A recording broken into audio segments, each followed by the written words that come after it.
സംഗതി നല്ല രസമുണ്ട്. നല്ല ചൈനീസ് സീരീസ് കാണുന്ന പോലെ എൻട്രൻസിൽ തന്നെ ഒരു ക്യൂട്ട് കണ്ണൊക്കെ മറച്ച് മുടി ഇങ്ങനെ മുന്നിൽ കിട്ടൊരു ചെക്കൻ നല്ല ഭംഗിയുണ്ടായിരുന്നു. അപ്പോൾ ഞാനിന്ന് പറയാൻ പോകുന്നത് ഞാനിവിടെ ദുബായിൽ ചൈന ടൗണിലെത്തിയ കഥയാണ്.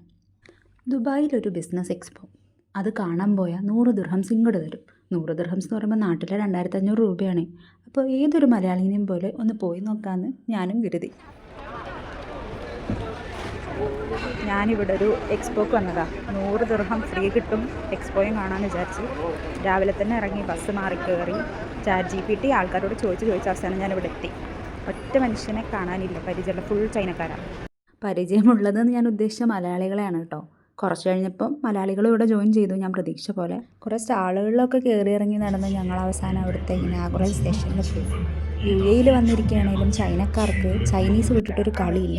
ഞങ്ങൾക്ക് മനസ്സിലാവാൻ വേണ്ടിയിട്ട് ട്രാൻസ്ലേറ്ററൊക്കെ തന്നിട്ടുണ്ട്. കൊള്ളാമല്ലേ?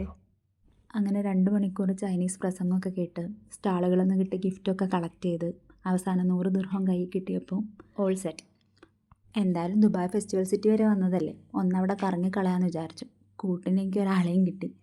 അങ്ങനെ മാളും കറങ്ങി ഫെറിയിലും കയറി. രാത്രിയാവുന്നതിൻ്റെ മുന്നേ ദുബായിൽ നിന്ന് പോരണേന്ന് ആൻറ്റി രാവിലെ പറഞ്ഞു വിട്ടതായിരുന്നു. എന്നെ കാണാതായി ആൻറ്റി വിളിക്കാൻ തുടങ്ങിയപ്പോൾ പിന്നെ ഞാൻ ഷാർജയിലേക്കുള്ള വണ്ടി പിടിച്ച്